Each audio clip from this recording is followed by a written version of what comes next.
Now let's talk about alternatives to NPV. Here, again, you've been through it, so I'm not going to talk about the various different models like payback period, profitability index, but I do want to spend a few minutes on internal rate of return because that's going to be useful for biotech VC.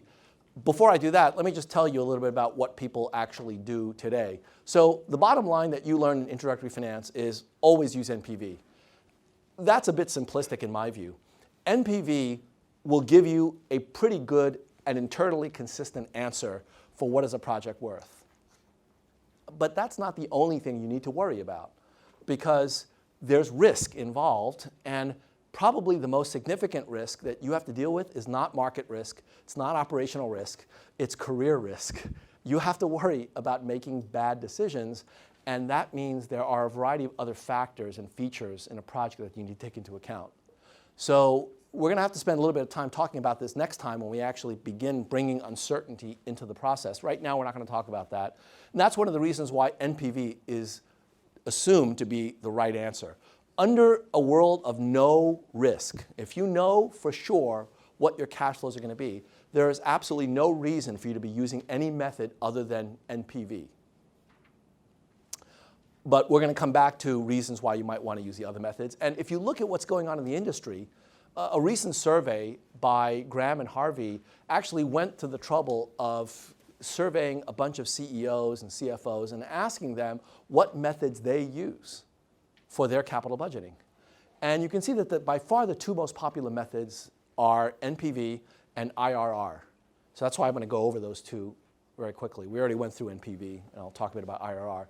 But the interesting thing is the characteristics of the people who responded and how they responded. So this is a table that shows you what the survey results are in numerical form. So they asked a bunch of these corporate executives on a scale of 0 to 4, how would you rate these various different capital budgeting techniques? So for example, when it comes to NPV, 0 means I never use it. 4 means I always use it. Okay, so that's the scale, 0 to 4. And so you can see that for internal rate of return, the average score across all of the people surveyed is about a 3. And of those individuals, you can see that 75% of the sample actually gave it a 3 or a 4. So quite a lot of people use it almost exclusively, IRR.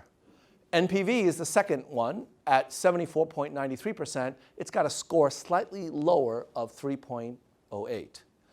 And what you'll take a look at from perusing the table is that larger companies tend to favor NPV over other methods.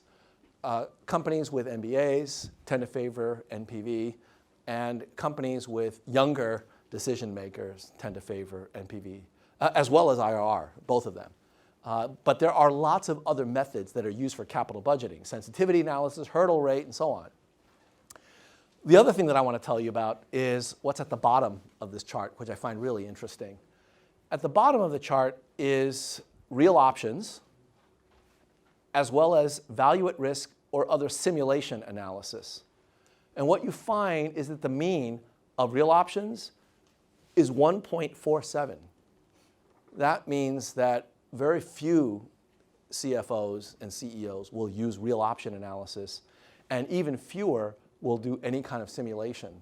Those are two techniques that we're going to go over in this course because they're going to be invaluable for sorting through the complexities of the drug discovery process. That's a very long process with lots of different decision points. And it's going to be very difficult to look at simple NPV unless you incorporate these other features. So I think that's both an opportunity and a challenge. If you use real option and simulation analysis, you're going to be ahead of the game in terms of other people who don't use these tools. Of course, the other interpretation is there's a reason people don't use these other tools. It's hard.